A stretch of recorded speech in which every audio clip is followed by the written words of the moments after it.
Hello అండి, అందరికీ నమస్తే. Welcome to our channel easy recipes. ఈరోజు ఈజీ రెసిపీస్లో మనం ఒక బ్రేక్ఫాస్ట్ రెసిపీ చూడబోతున్నామండి. అదే అందరి ఫేవరెట్ పూరి. ఈ పూరి హోటల్లో లాగా మనకి ఎప్పుడూ పొంగుతూ అంతే టేస్ట్తో రావాలంటే నేను చెప్పే ఈ చిన్న చిన్న టిప్స్ ఫాలో అవ్వండి. అలా చేస్తే మీరు ఎప్పుడు చేసినా మనకి హోటల్ స్టైల్లో వస్తాయి. ముందుగా ఒక గిన్నె తీసుకుని దానిలోకి ఒక 2 కప్పుల వరకు గోధుమ పిండిని యాడ్ చేసుకోండి.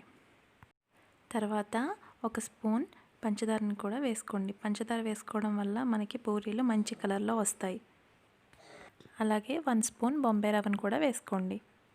బొంబాయి రవ్వ వేసుకోవడం వల్ల మనకి పూరీలు బాగా పొంగుతూ వస్తాయి. దానిలోకి 2 టేబుల్ స్పూన్ల వరకు ఆయిల్ని యాడ్ చేసుకోండి. ఆయిల్ని యాడ్ చేసుకున్న తర్వాత రుచికి సరిపడా సాల్ట్ని వేసుకోండి. ఇలా ఇవన్నీ కలిసేటట్టుగా ఒకసారి బాగా కలుపుకొని దానిలోకి కొద్ది కొద్దిగా వాటర్ యాడ్ చేసుకుంటూ మెత్తడి చపాతీ పిండిలా కలుపుకుందాం. చూసారు కదా, ఇలా కలుపుకున్న తర్వాత ఈ పిండి నాననవసరం లేదండి, పూరీ కోసం కదా, చపాతీ అయితే నానాలి. వీటిని చిన్న చిన్న ఉండలుగా తీసుకుంటూ ఇలా ప్రెస్ చేస్తూ బాగా ఉండల కింద చేసుకుని పక్కన పెట్టుకోవాలి. ఇప్పుడు వీటిని పూరీ ప్రెస్తో కానీ చపాతీ పీటతో కానీ మనం పూరీలా ఒత్తుకొని పక్కన పెట్టుకోండి.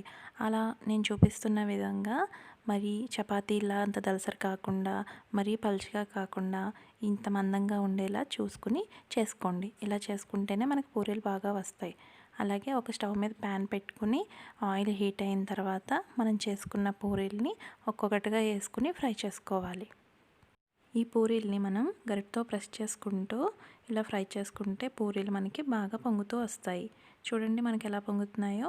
అదేవిధంగా 2 పక్కల కూడా బాగా ఫ్రై చేసుకోవాలి. ఇలా 2 వైపులా బాగా ఫ్రై అయిన తర్వాత మనం వేరే ప్లేట్లోకి దీన్ని తీసుకోవాలి. అలాగే మిగిలిన పూరీలను కూడా వేసుకుని ఇలా వత్తుకుంటూ ఫ్రై చేసుకోవాలి. ఇలా 2 పక్కల బాగా ఫ్రై చేసుకున్న తర్వాత చూడండి ఎంత బాగా వస్తున్నాయో మనకి పూరీలు. నేను చెప్పే ఈ టిప్స్ని ఫాలో అవుతూ చేశారంటే మీకు పూరీలు ఎప్పుడు కూడా పొంగుతూనే వస్తాయి. ఈ రెసిపీ కనుక మీకు నచ్చినట్లయితే మీరు కూడా ట్రై చేసి ఎలా వచ్చిందో నాకు కామెంట్ సెక్షన్లో షేర్ చేయండి. నా ఛానల్ని కనుక మీరు ఎవరైనా మొదటిసారి చూస్తున్నట్లయితే లైక్ చేసి షేర్ చేసి సబ్స్క్రైబ్ చేసుకోండి. అలా చేస్తే నేను ఏ రెసిపీస్ చేసినా మీకు నోటిఫికేషన్స్ చాలా ఫాస్ట్గా వస్తాయి. Thank you for watching.